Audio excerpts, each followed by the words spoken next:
ब्रेकनंतर बातमी आहे हिंगोली जिल्ह्यातून। हिंगोली जिल्ह्यात दुर्गा देवीच्या विसर्जन मिरवणुकीत राडा झाला। दगडफेक आणि लाठ्याकाठ्यांनी झालेल्या मारहाणीत अनेक जण जखमी झाले आणि विशेष म्हणजे ज्यांनी एकमेकांना मारहाण केली तेच लोक याच मिरवणुकीपूर्वी महाप्रसादात एकत्र जेवले सुद्धा होते। तरी सुद्धा हा सगळा प्रकार घडला। नेमकं काय घडलं आपण पाहूयात या स्पेशल रिपोर्टमध्ये।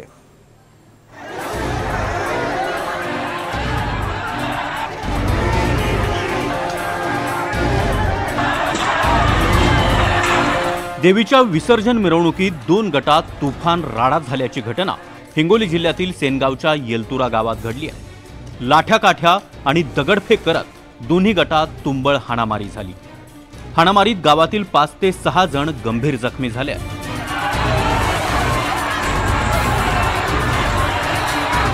तसं येलतुरा एक लहानसं गाव। गावात सर्वच समाजाचे लोक गुण्यागोविंदाने राहतात। दुर्गादेवी विसर्जन मिरवणुकीपूर्वी सर्वांनी एकत्रित येत महाप्रसादाचा लाभही घेतला।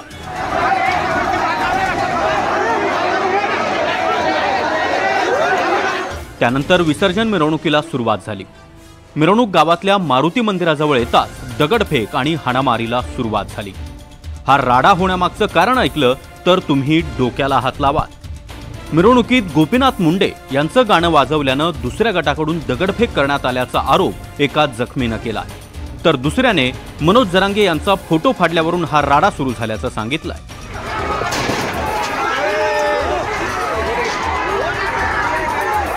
150-200 बाया होत्या।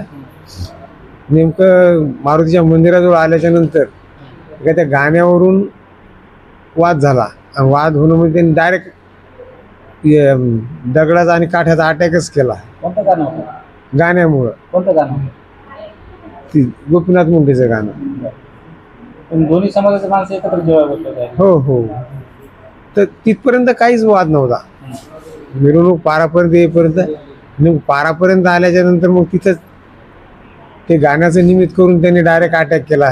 दगडफेक आणि काड्या लाठ्यानं मारणं सुरू केलं। किती जखमी तुमच्या गावात? आमच्या इकडे हो 16-17 जण आहेत। चांगले सिरियस 2-3 जण सिरियस आहेत।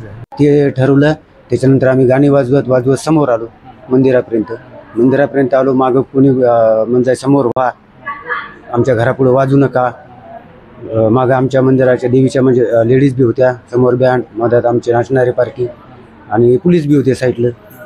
आणि ते करता बी त्यांनी डबल काय केलं की आम्ही तिथं थोडीशी थांबलो। मंदिराजवळ एक जागा आहे नाचण्यासारखी, तर तिथं नाचण्यासाठी आम्ही थांबलो आणि गाणं चालू केलं। आणि तसाच त्यांनी आमच्यावर पूर्ण अत्याचार केला, म्हणजे लाठी आणि दगडफेक। की गणपतीच्या वक्ती आमच्या 2 समाजात वाद चालू होते सर। पहिली गोष्ट, 2 समाजानंतर आम्ही एकत्र गोविंदासारखे वागू लागलो आम्ही गावात। नंतर या बारीनं देवीच्या वक्ती बी त्यांनी आम्हाला जेवायला सांगितलं। आमचे सर्व लोक तिकडे जेवायला पण गेले, पण हा काठ त्यांचा पूर्वनियोजित होता सर। पहिली गोष्ट, पूर्वनियोजित म्हणजे त्यांनी ट्रॅक्टरमध्ये काठ्या, चटणी, दगड, त्यांच्या सर्व दगड त्यांनी एकत्र करून हे आमच्या समाजावर आमच्यावर हल्ला केला। त्यानंतर आमच्या जरांगे अगोदर पहिल्या सूट आमच्या जरांगे पाटलावर हल्ला केला त्यांनी आमच्या बॅनरवर। दगडफेक आणि हाणामारीत जखमी झालेल्या 26 जणांना रात्री 12च्या सुमारास जिल्हा सामान्य रुग्णालयात उपचारासाठी दाखल करण्यात आलं। त्यातील दोघांची प्रकृती गंभीर असल्यानं त्यांना उपचारासाठी नांदेडला हलवण्यात आलंय।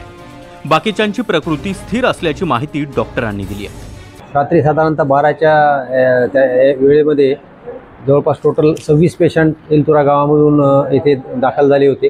त्यापैकी 2 पेशंटची प्रकृती गंभीर असल्यामुळे त्यांना आपण प्राथमिक उपचार करून नांदेड येथे रेफर करण्यात आले आणि बाकीचे 24 पेशंटवर आपण आपल्या येथेच उपचार केलेला आहे आणि बाकी सर्वांची प्रकृती स्थिर आहे। येलतुरा गावात मराठा आणि वंजारी समाज राहतो। दसऱ्याला दोन्ही समाजाकडून दुर्गादेवीची स्थापना करण्यात आली। मंगळवारी वंजारी समाजानं स्थापन केलेल्या दुर्गादेवीची विसर्जन मिरवणूक होती। याच मिरवणुकीवेळी मोठा राडा झाला। दोन्ही बाजूंनी एकमेकांविरोधात पोलीस ठाण्यात गुन्हा दाखल करण्यात आलाय। पोलिसांनी आतापर्यंत 12 जणांना अटक केली आहे।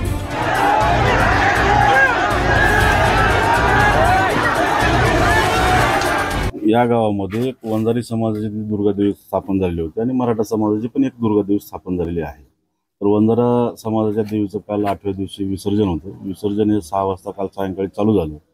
त्यानंतर 8च्या दरम्यान चौकामध्ये आल्यानंतर त्या ठिकाणी गाणं लावण्याच्या कारणावरून काहीतरी थोडासा किरकोळ वाद सुरुवात झाली आणि त्या ठिकाणी किरकोळ वाद धक्काबुक्की आणि दगडफेक झालेली आहे. त्या अनुषंगाने दोन्ही समाजाच्या लोकांनी फिर्याद दिल्यानुसार पोलीस स्टेशनला गुन्हे दाखल झाले आहेत.